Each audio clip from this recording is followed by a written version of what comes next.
First of all, please don't skip any part of this video, it's every bit is important for you. Hey guys, I'm Harshim Chandani here, welcome back to our channel. This video is specially made for content creators and programmers. I'll explain you guys which specifications you need in your laptop. If you have any questions then feel free to comment below. Just to mention, I'm not considering MacBooks as of now, we'll talk about them later. And we are starting right now.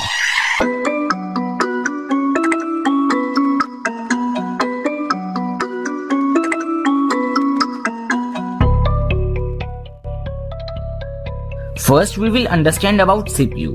You might have heard about cores, threads and clock speed. I will start by explaining them. Cores. Our CPU performs many work at a time.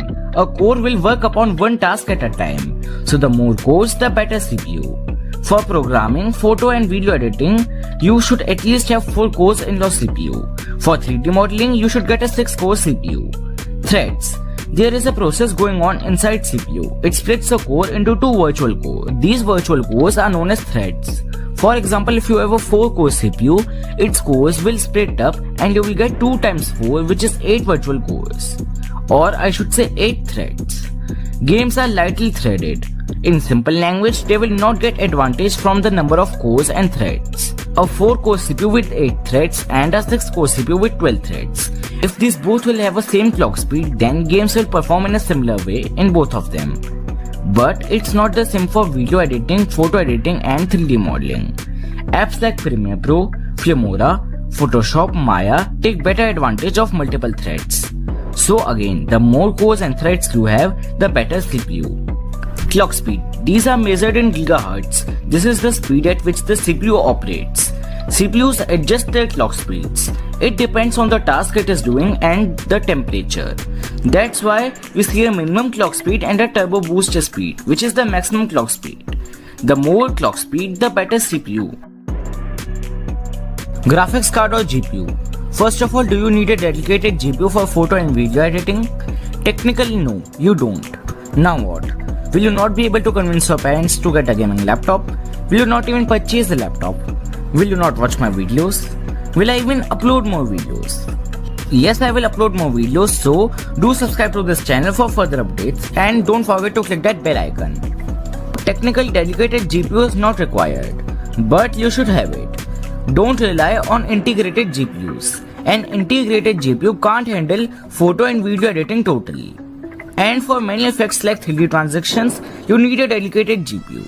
Especially video editing requires at least a GPU with 2 GB VRAM. If you are into 4K editing, then surely you will need a GPU with 4 GB VRAM. But be future proof, get a good GPU with 4 GB VRAM. In coming years, it would be necessary. For programming too, you need a dedicated GPU if you work on graphic intensive programs like games, etc.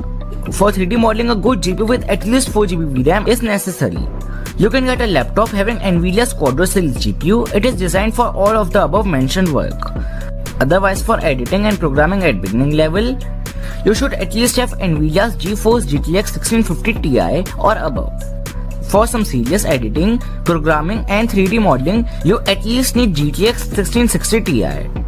That's why if you can, then it's always better to build a PC. It would easily provide you these specifications under 65 to 70,000 rupees. RAM. For RAM, you might have heard about RAM frequency like 3200 MHz and something like that. Not every CPU supports high RAM speed. There is no need to buy external RAM with more frequency if your CPU doesn't even support it. High RAM speeds have the most impact if you are using integrated GPU. For programming and gaming, RAM speed will not make much difference. But for video editing, 3D modeling and photo editing, RAM speed can make a noticeable difference. So choose wisely.